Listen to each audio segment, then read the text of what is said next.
एक बात जो सैनी साहब ने उठाई कि पुलिस को कोई अधिकार नहीं है गोली चलाने का कोर्ट परिसर में, मुझे लगता है अधिकार तो नहीं ही है, जहां आवश्यकता नहीं हो वहां, लेकिन कोर्ट परिसर में बात गोली चलाने की पहुंच गई, इसका मतलब आपके वहां या तो बंदोबस्त माकूल नहीं थे, या फिर जैसा आपने कहा कि क्या वहां आतंकवादी थोड़ी घुसाए थे कि आपको गोली चलानी पड़ गई। वकील ही तो थे, सम्रांत नागरिक हैं, जिम्मेदार पेशा है वकालत का।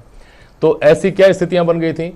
पुलिस को लेकर जितने सवाल उठ रहे हैं उनके सबके केंद्र में ये गोली जो वहां चलाएगी, जो फायरिंग हुई, वो सबके केंद्र में है। और बातों पर शायद उस तरह से बहुत गंभीरता से नहीं लिया जाता, लेकिन जो सबसे बड़ा सवाल उठ रहा है ना साहब पुलिस के ऊपर, वो गोली चलाने को लेकर उठ रहा है। शेखावत साहब।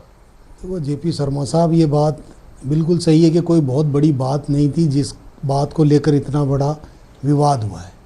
एक कानून के रक्षक है, एक कानून के पैरोकार है, दोनों अपनी सीमाएं जानते हैं, कानून की सीमाएं जानते हैं, कानून का सम्मान करना दोनों का दायित्व है। परंतु जिस तरह का जो घटनाक्रम वहाँ जो हुआ वो आप टीवी पे देख रहे हैं, आम आदमी भी देख रहा है, और उस आम आदमी के देखने के बाद उसकी क्या प्रतिक्रिया आ रही है वो आप सब लोग समझते हैं कि पुलिस का जिस तरह से लगातार मनोबल गिरता जा रहा है, वो क्या ऐसी स्थिति में पुलिस है, चूँकि उनका कोई संगठन नहीं है, उनका कहीं कोई उनके साथ जो किसी भी प्रकार की अगर कहीं उनको लगता है कि हमारी बात कहीं पहुंचाएं तो उनकी कोई कहने वाला नहीं है।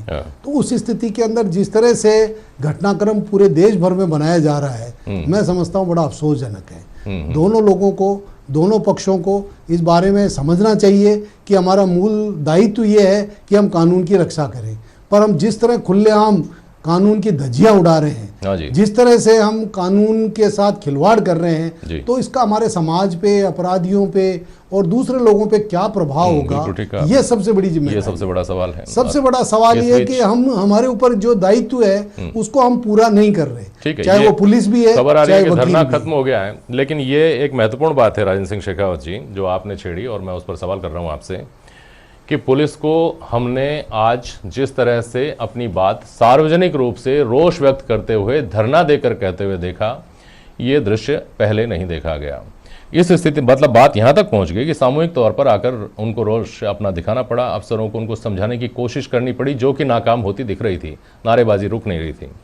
ये घोषित हड़ताल नहीं थी हालांकि, लेकिन ये विरोध प्रदर्शन बहुत बड़े पैमाने पर देखा गया इसको। और इसको आप पुलिस तंत्र के किस दिशा में जाने का संकेत देखते हैं?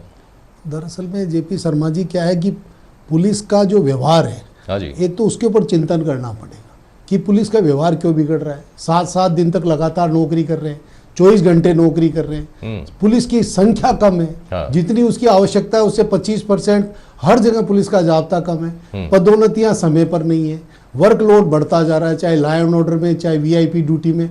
उन सब स्थितियों के बाद उनके ऊपर अगर कभी भी इस प्रकार की विषम परिस्थिति आती है तो उनकी तरफ से कोई बोलने वाला नहीं है। अधिकारी आप समझते हो सब राजनीति से जुड़े हुए होते हैं, उनका प्रयास यही रहता है कि पुलिस वालों को समझाइश करके मामले को ठंडा कर दिया जाए। तो अच्छा एक बात बताइए, क्या आप इस बात से इत्तेफाक रखते हैं जो आज पुलिस के जवान वहां नारे लगा रहे थे कि हमको किरण बेदी जैसा कमिश्नर चाहिए? 1988 में जो घटना हुई थी उसका वो ये उम्मीद कर रहे थे कि इस तरह का खुलापन हमको दे दिया जाए, फ्री हैंड हमको दे दिया। सही है जेपी शर्मा जी, बात ये है कि उनकी कोई यूनियन नहीं है, उनका कोई प्रतिनिधित्व तो सरकार में भी नहीं है कि भाई उनकी जाके कोई बात कहे।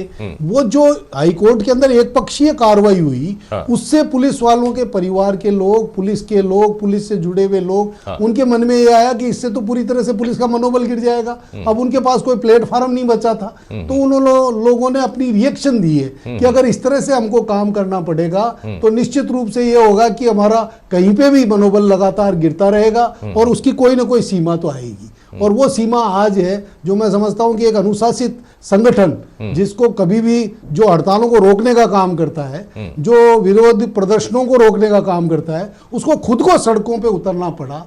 ये मैं इसको एक बहुत बड़ी बात मानता हूं। और इसके बारे में मैं विशेष रूप से वकीलों के समुदाय के लोग भी यहाँ मौजूद हैं, उनसे भी मैं निवेदन करता हूं कि अगर कोई छोटी मोटी बात अगर किसी पुलिस के सिपाही ने, हेड कांस्टेबल ने अगर कोई व्यवहार को लेकर कर दी, तो उस तरह का जो आचरण जिस तरह से किया, वो एक कानून के रखवालों है, उनको बहुत अपना दायित्व समझना चाहिए। वकीलों का तो स्टेटस ही अलग है, पुलिस वालों की तो पहले से ही छवि खराब है, उनका स्टेटस तो समाज में बहुत बड़ा है। आप ये देखिए, उनको इनकी बराबरी नहीं करनी चाहिए। ठीक बात है, आपने खुलकर कम से कम अपनी बात कही।